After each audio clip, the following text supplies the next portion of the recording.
L'Éternel me charge de te dire,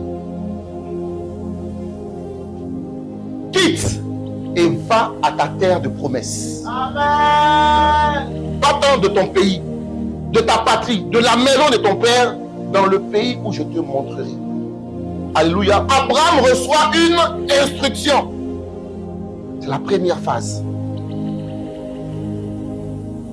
Abraham reçoit une instruction. Bien-aimé en Jésus, l'Éternel t'instruit très souvent de messages auxquels tu dois te fier pour rentrer dans tes promesses. Mais qu'est-ce que tu fais de cela? Tu donnes une sourde oreille. Alors que tu as reçu un message pertinent. Une fois, deux fois, trois fois, mais tu es dedans. Mais tu as reçu cela. Qu'as-tu fait de cela?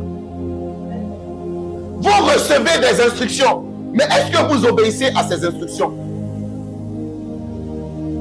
Tu es avec un mari de quelqu'un. Tu es avec femme de quelqu'un. Et puis tu dis que tu cherches pour toi. Non, tu ne peux pas être dans ça et puis pour toi va sortir. Il faut quitter de là, aller à la terre de ta promesse et tu recevras pour toi. Alléluia. Et maintenant, tu te retrouves à aller de misère en misère, de mal en pire.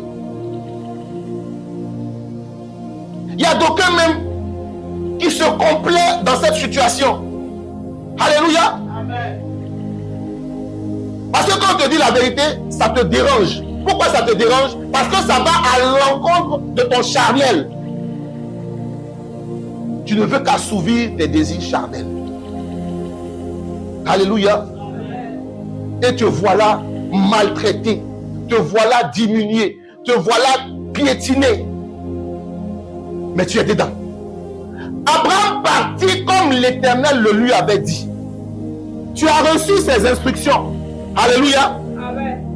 Où l'Éternel t'a dit de quitter certaines amitiés, de quitter certaines relations toxiques. Alléluia. Amen.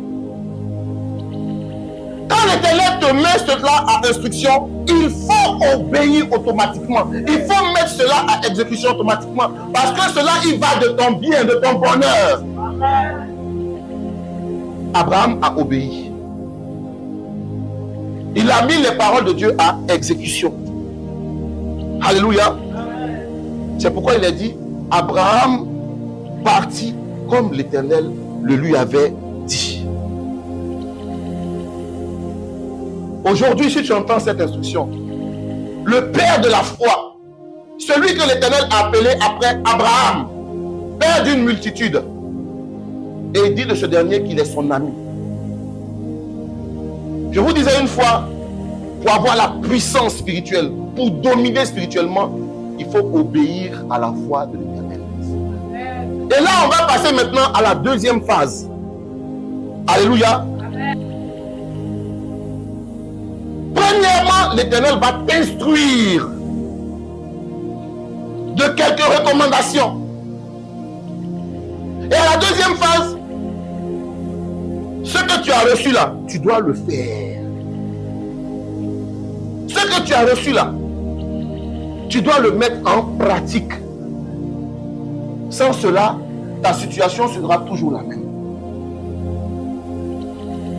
Il y a des serviteurs de Dieu ici qui étaient au Congo, qui étaient peut-être en France, à qui l'Éternel a dit, va soit en Côte d'Ivoire, va en Guinée-Conakry. C'est là-bas que se trouve ta terre. Alors si tu mets à exécution, c'est la deuxième phase, l'instruction, l'exécution. Si tu mets cela en pratique, alléluia, Amen. c'est dans ce moment où on ira à la troisième phase, celle de la bénédiction. Les promesses. Amen. L'Éternel a toujours de bons projets quand il vous donne des instructions. Faites-le. Faites-le. Ne regardez ni à gauche ni à droite. C'est comme ça les enfants de Dieu doivent se comporter.